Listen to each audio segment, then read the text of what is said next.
Hi everyone! Ngayon naman magluluto tayo ng sinigang na salmon. Ito yung mga ingredients natin. Meron tayong salmon. Meron tayong bawang, sibuyas, luya, and kamatis. Gulay naman natin, meron tayong okra at saka radish. Meron din akong kangkong, 5 taling kangkong yan guys. Mas masarap kasi pag maraming gulay. And meron tayong paminta, cubes, sinigang mix, patis, and mantika. Magigisa muna tayo ng luya, and then bawang, sibuyas, kamatis. Isasangkot siya lang natin. Kamusta kayong lahat?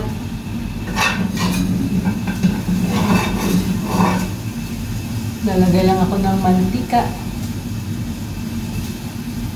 Virgin oil, olive oil ang ginagamit ko guys, para medyo healthy ng konti.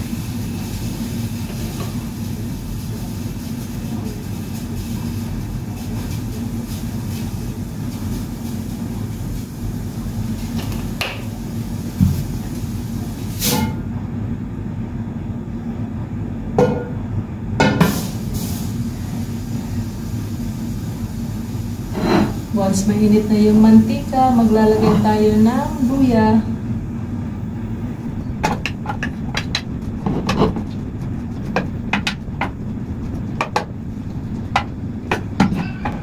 Golden brown lang natin yung luya. Pangtanggal kasi ito siya ng langsa sa isda natin.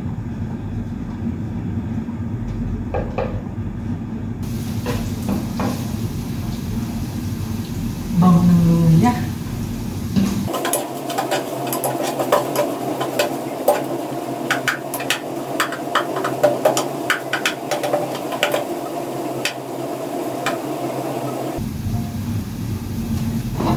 Once okay na yung luya natin, ilalagay na natin yung bawang.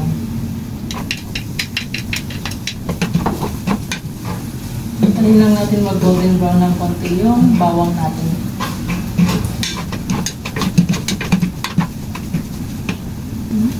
Bango!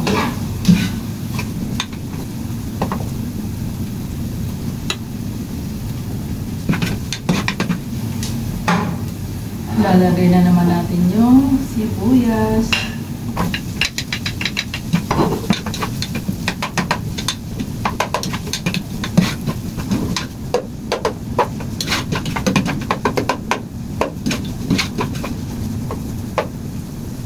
Hintayin lang natin yung mag-translucent yung kulay ng sibuyas.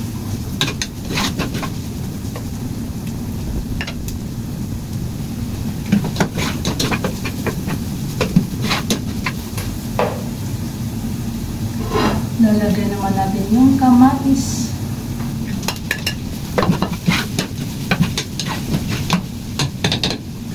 Lalagay ko na yung cubes. Shrimp yung nilagay ko. And then lalagay tayo ng patis.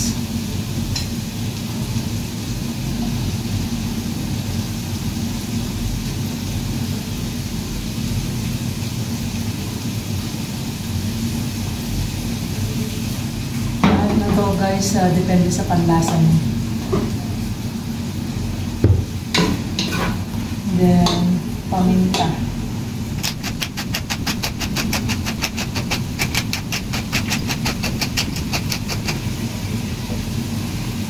Hindi na ako naglalagay ng asin kasi yung cubes malasa na eh. Tapos meron pang sinigang mix. Patis kaya hindi na ako naglalagay ng asin.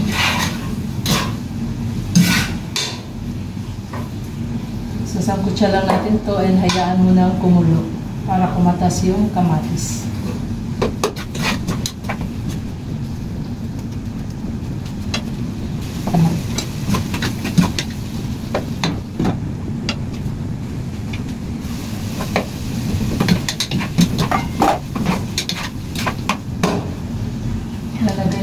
yung gulay.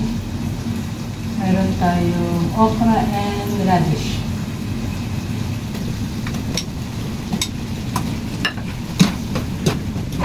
Kasi mabilis na naman maluto yung isda, kaya unahin muna natin itong gulay.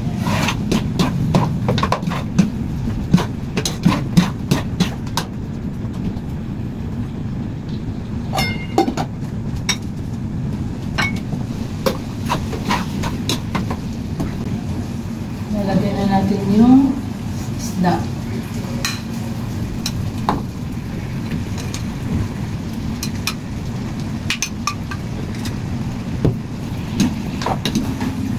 Sangkot siya lang natin sa bago natin lagyan ng tubig.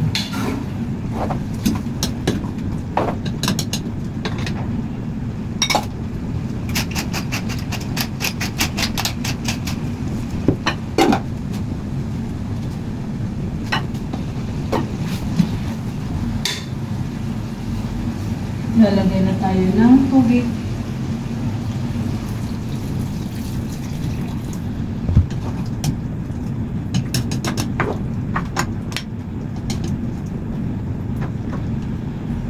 Pakukuluin lang natin, hayaan natin maluto yung gulay at saka isda.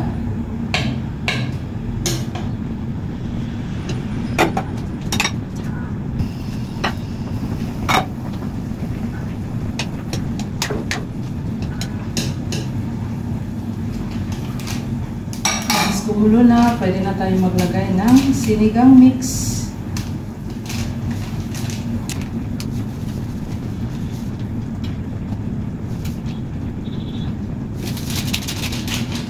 Ubos ko na guys para masarap.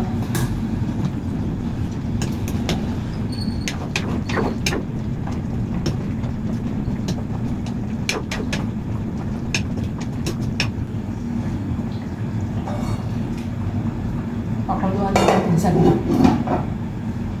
para maluto yung sinigang mix.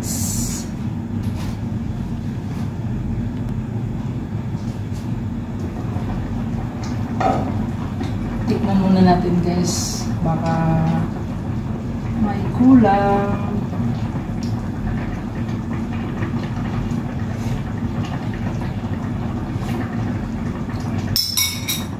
Sarap.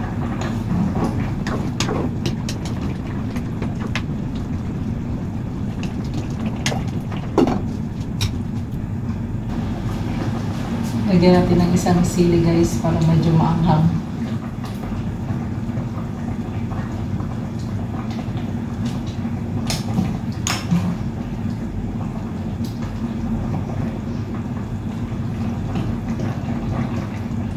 So once okay na yung lasa, tsaka luto na yung isda, tsaka mga gulay, lalagay na natin yung kangkong, yung panghuling gulay natin.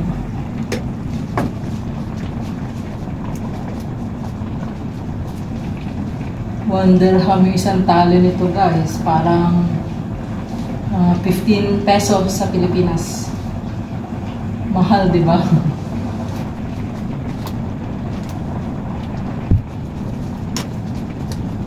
Huwag na natin siyang haluin guys para hindi maduro.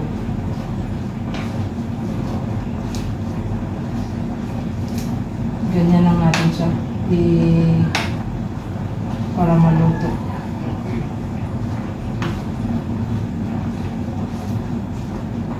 Kasi pag hinalo natin baka madurog yung isda.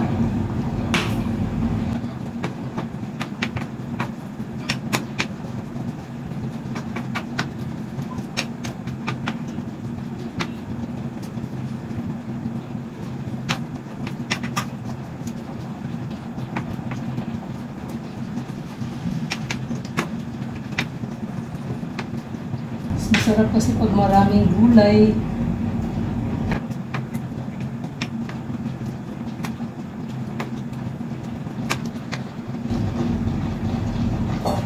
Pakuluan lang natin siya kahit mga 5 minutes. Sarap na! Ayan na guys, luto na ang ating sinigang na salmon. Sarap ng amoy. Kainan na. Thank you for watching. Have a blessed day, everyone.